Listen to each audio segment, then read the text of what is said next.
Bollywood silver screen presenting Elizabeth harvest. कहानी की शुरुआत में हमें डॉक्टर हेनरी को दिखाया जाता है जो बहुत ही अमीर इंसान है और आज डॉक्टर हेनरी ने एलिजाबेथ से शादी की है जो उनके बेटे की उम्र की है और अब वो एलिजाबेथ को अपने आलीशान घर में लाते हैं जहां पर दो और लोग रहते हैं। एक हाउसकीपर है और दूसरा उनका बेटा। दरअसल वो देख नहीं सकता। यहाँ घर में जितने भी कमरे होते हैं वो हेनरी के फिंगरप्रिंट से खुलते हैं। साथ ही अब उसने एलिजा के फिंगरप्रिंट को भी एक्सेस दे दिया है, यानी कि एलिजाबेथ अब किसी भी डोर को खोलकर किसी भी कमरे में जा सकती है। पर हेनरी उसे कमरा दिखाता है जो नीचे बेसमेंट में है और कहता है कि कभी इस कमरे में मत जाना, वहां पर मेरा रिसर्च वर्क है। एलिजाबेथ कहती है ठीक है।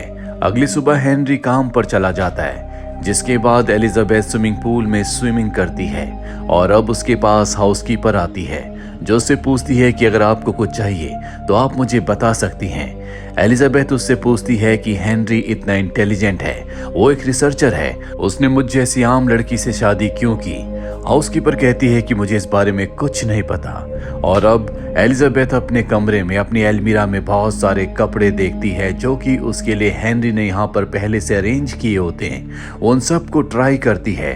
रात हो जाती है और तभी वो विंडो से देखती है कि हेनरी का बेटा और हाउसकीपर घर से बाहर जा रहे हैं और अब वो इस बड़े घर में अकेली है। वो पूरे घर में घूम रही होती है।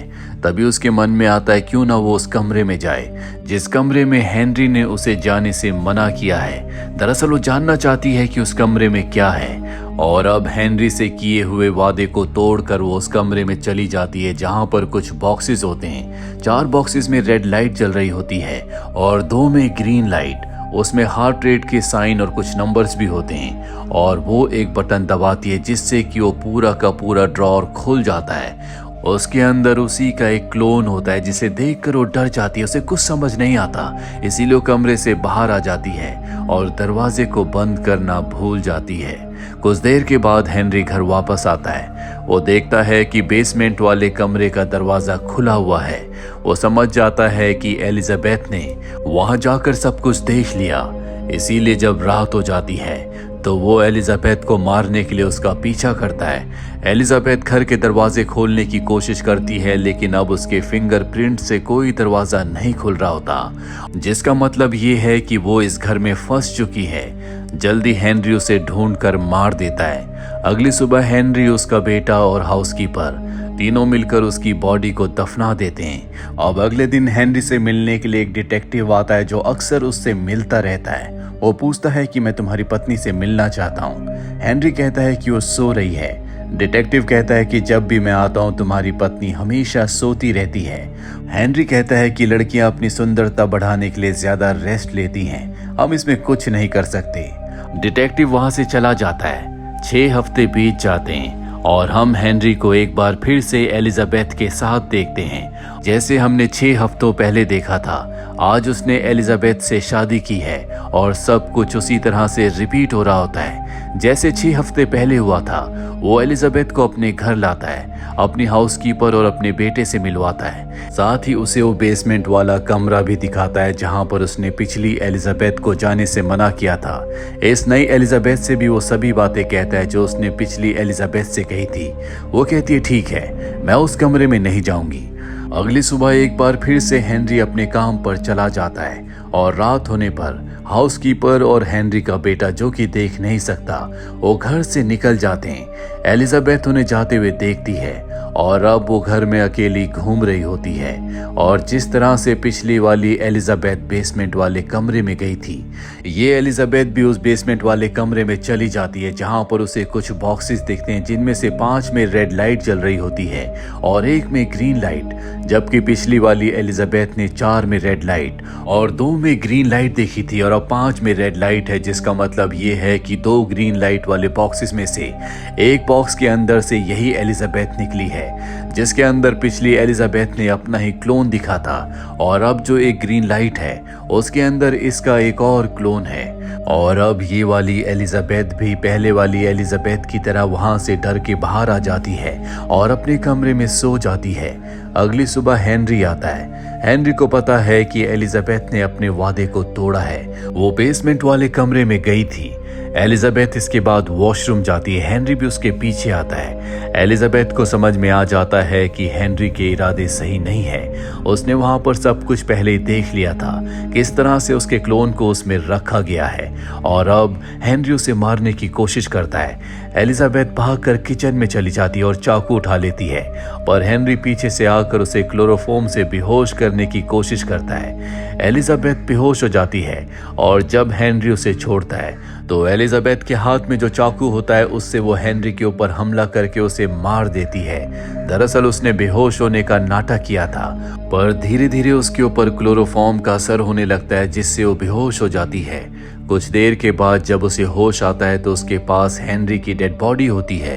वो हेनरी के फिंगरप्रिंट के साथ दरवाजा खोलने की कोशिश करती है, लेकिन अब वो मारा जा चुका है। उसकी बॉडी में हीट नहीं है, इसीलिए उसके फिंगरप्रिंट से दरवाजा नहीं खुलता।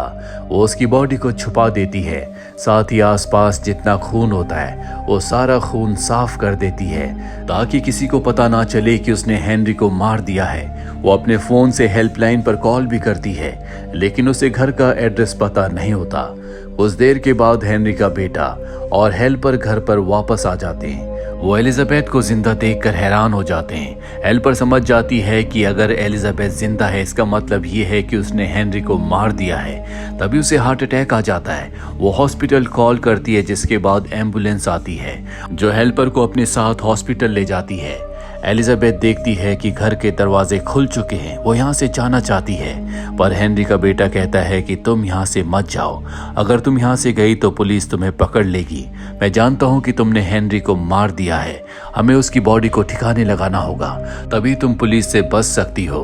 और अब हेनरी का बेटा ओलिवर और एलिजाबेथ उसकी बॉडी को एक बर्नर में जला देते हैं। इसके बाद एलिजाबेथ पूछती है कि मैं कौन हूँ। हेनरी का बेटा ओलिवर उसे बताता है कि मेरे पिता हेनरी एक जेनेटिक साइंटिस्ट थे। उन्होंने तुम्हारे 6 क्लोन्स बनाए थे और तुम क्लोन नंबर 5 हो। तुमसे पहले वो 4 क्लोन्स को जिंदा कर चुके थे, जिन सबको उन्होंने मार दिया। पर इससे पहले कि वो तुम्हें मारते तुमने उन्हें मार दिया, जिससे तुम बच गई। अब यहाँ पर एक गाड़ी आती है। वो समझ जाता है कि डिटेक्टिव आ चुका है। डिटेक्टिव घर के अंदर आता। वो एलिजाबेथ और हेनरी के बेटे ओलिवर से मिलता है। वो एलिजाबेथ से कहता है कि मैं आज पहली बार तुम्हें देख रहा हूँ। जब भी मैं घर पर आता था तुम सो रही होती थी। मैं हेनरी से मिलना चाहता हूँ। वो कहती है कि आज हेनरी सो रहा है और तभी ओलिवर उसे गोली मार देता है, जिससे उसकी मृत्यु हो जाती है। और अब ये दोनों उसकी बॉडी को भी हेनरी की बॉडी की तरह पूरी तरह से बर्नर में जला देते हैं। इसके बाद वो एलिजाबेथ से कहता है कि तुम पैसे लेकर यहाँ से हमेशा के लिए चली जाओ। एलिजाबेथ पैसे लेने के लिए कमरे में आती है, जहाँ पर ओलिवर भी आ जाता है। उसके हाथ में एक डायरी होती है। वो एलिजाबेथ से कहता है क्या तुम इस डायरी को पढ़ सकती हो?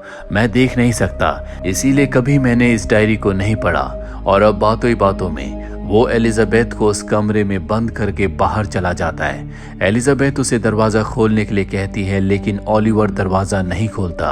और अब हेनरी ने जो उसे डायरी दी थी वो उस डायरी को पढ़ना शुरू करती है, जिससे उसे पता चलता है कि इस घर में जो हेल्पर यानी कि हाउसकीपर थी, जिसे हार्ट अटैक आया था, दरअसल वो एक न्यूरोलॉजिस्ट है, जिसे हेनरी ने आज से कुछ साल पहले अपनी मदद के लिए बुलाया था। दरअसल हेनरी की जिस लड़की से शादी हुई थी उसे एक न्यूरो डिजीज थी, जिस वजह से शादी के 2 साल बाद ही उसकी मृत्यु हो गई। हेनरी उससे बहुत प्यार करता था, इसीलिए उसने उसके सेल से 6 क्लोन्स बनाए, जिनमें से 2 क्लोन्स को वही बीमारी थी जो कि उसकी पत्नी को थी, जिस वजह से उसकी मृत्यु हो गई थी। और इन दोनों क्लोन्स की भी मृत्यु हो जाती है, जिसके बाद न्यूरोलॉजिस्ट की मदद से वो अपनी पत्नी की बीमारी का इलाज ढूंढ लेता है। और जब उसकी पत्नी के वो तीसरे क्लोन को जिंदा करता है तो एक दिन उसके मना करने के बाद भी वो बेसमेंट के कमरे में चली जाती है, जहां पर वो अपने क्लोन को देखकर बहुत ज्यादा डर जाती है। वो घर से बाहर भागती है, जहां पर डिटेक्टिव उसे देख लेता है। इसीलिए वो उसे घर वापस ले आता है, लेकिन उसे हेनरी के ऊपर शक हो जाता है। इसीलिए बार बार वो उसकी पत्नी से एलिजाबेथ से मिलने के लिए घर पर आया करता था। एलिजाबेथ को अब सब कुछ पता चल चुका है। ये दरअसल वो हेनरी की पत्नी का ही क्लोन है। और अब ओलिवर दरवाजा खोल देता है। एलिजाबेथ उसके ऊपर हमला कर देती है और उससे दरवाजे का पासवर्ड पूछती है। वो उसे पासवर्ड बता देता है। एलिजाबेथ जब दरवाजे के पास जाकर पासवर्ड डालती है तो दरवाजा नहीं खुलता, क्योंकि उसे ओलिवर ने गलत पासवर्ड बताया है। इसीलिए वो गुस्से में वापस आती है। वो ओलिवर को मारना चाहती है, लेकिन ओलिवर वहां पर नहीं होता।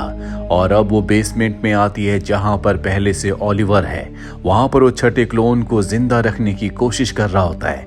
एलिजाबेथ अपने क्लोन को देखकर बहुत हैरान होती है और तभी मौके का फायदा उठाकर ओलिवर उसके ऊपर हमला करके उसे बेहोश कर देता है और उसी कमरे में बंद कर देता है जहां पर उसने डायरी को पढ़ा था।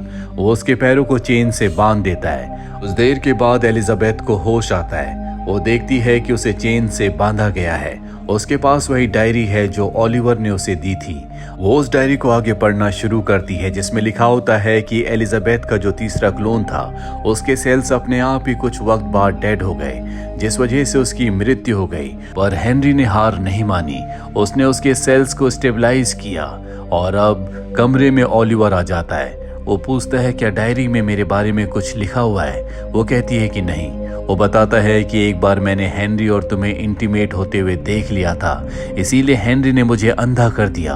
उससे पहले मेरी आंखें पूरी तरह से ठीक थी। ये कहकर वो वहां से चला जाता है। और अब एलिजाबेथ एक बार फिर से डायरी को पढ़ना शुरू करती है, जिससे उसे पता चलता है कि एलिजाबेथ के साथ साथ हेनरी ने अपना एक क्लोन बनाया था, जो और कोई नहीं बल्कि ओलिवर है। यानी कि ओलिवर खुद हेनरी का एक क्लोन है। दरअसल उसने अपनी पत्नी एलिजाबेथ के जो क्लोन बनाए थे वो उसके यंग सेल से बनाए थे, इसीलिए उसने खुद का भी एक यंग क्लोन बनाया जो कि ओलिवर है। और अब एलिजाबेथ ओलिवर को ये बातें बता देती है, जो सुनकर ओलिवर को बहुत गुस्सा आता है, क्योंकि उसने हमेशा हेनरी से नफरत की थी। और अब एलिजाबेथ उसे सिड्यूस करना शुरू कर देती है। वो उसे अपने पास बुलाती है और तभी वो उसका गला दबाना शुरू कर देती है और कहती है कि मुझे दरवाजे का पासवर्ड बताओ, वरना मैं तुम्हें मार दूंगी। वो उसे पासवर्ड बता देता है, पर इससे पहले कि एलिजाबेथ यहाँ से जाती, यहाँ पर एलिजाबेथ का छठा क्लोन आ जाता है, जिसे ओलिवर ने जगा दिया था। उसके हाथ में गन होती है। वो एलिजाबेथ को गन पॉइंट पर ले लेती है। हालांकि एलिजाबेथ उस क्लोन नंबर 6 को सब कुछ बताना चाहती है, लेकिन वो उसकी एक बात नहीं सुनना चाहती। और अब जब ओलिवर उसकी तरफ जा रहा होता है तो एलिजाबेथ का क्लोन नंबर 5 उसके पैर पर हमला करके उसकी गर्दन पर चाकू रख देता है। और वो अपने क्लोन नंबर 6 से कहती है कि अगर तुमने मुझे यहाँ से जाने नहीं दिया तो मैं इसे मार दूंगी। लेकिन क्लोन नंबर 6 गोली चला देती है, जो गोली ओलिवर को लगती है और ओलिवर से होते हुए वो एलिजाबेथ को भी लग जाती है। ओलिवर की मृत्यु हो चुकी है, लेकिन एलिजाबेथ नंबर 5 बहुत जख्मी है। वो उसी जख्मी हालत में मेन दरवाजे के पास आती है और ओलिवर ने जो उसे बाहर जाने का दरवाजे का पासवर्ड बताया था, उस पासवर्ड से वो दरवाजा खोल देती है। पर इससे पहले कि वो यहाँ से निकलती, एलिजाबेथ नंबर 6 उसे गोली मार देती है। पर मरने से पहले वो अपने क्लोन एलिजाबेथ नंबर 5 को कहती है कि कमरे में एक डायरी है, उस डायरी को तुम जरूर पढ़ना। दरअसल वो डायरी खुद न्यूरोलॉजिस्ट ने लिखी थी, यानी कि हाउसकीपर ने। और अब एलिजाबेथ का क्लोन नंबर 6 मारा जा चुका है, जिसके बाद क्लोन नंबर 5 उस पूरी डायरी को पढ़ लेती है। उसे सारी सच्चाई का पता चल जाता है, इसीलिए वो इस घर से निकल जाती है ताकि वो अपनी जिंदगी की नई शुरुआत कर सके। वहीं हमें घर पर दिखाया जाता है जहां पर हाउसकीपर यानी कि न्यूरोलॉजिस्ट, जिसे हार्ट अटैक आया था, वो वापस आ चुकी है और उसे नहीं पता कि एलिजाबेथ का छठा क्लोन यहां से जा चुका है। अब सवाल ये उठता है कि हेनरी अपनी पत्नी के क्लोन को क्यों मारता था। दरअसल वो एक परफेक्ट पत्नी यानी कि एक परफेक्ट क्लोन चाहता था जो उसकी हर एक बात माने। इसीलिए जब वो अपनी पत्नी के क्लोन से कहता है कि तुम्हें बेसमेंट वाले कमरे में नहीं जाना और वो वहां पर चली जाती है, तो हेनरी गुस्से में उसे मार देता है, क्योंकि उसने हेनरी की बात को नहीं माना। आपकी इस बारे में क्या राय है, कमेंट बॉक्स में जरूर लिखें। उम्मीद करते हैं कि ये कहानी आपको पसंद आई होगी।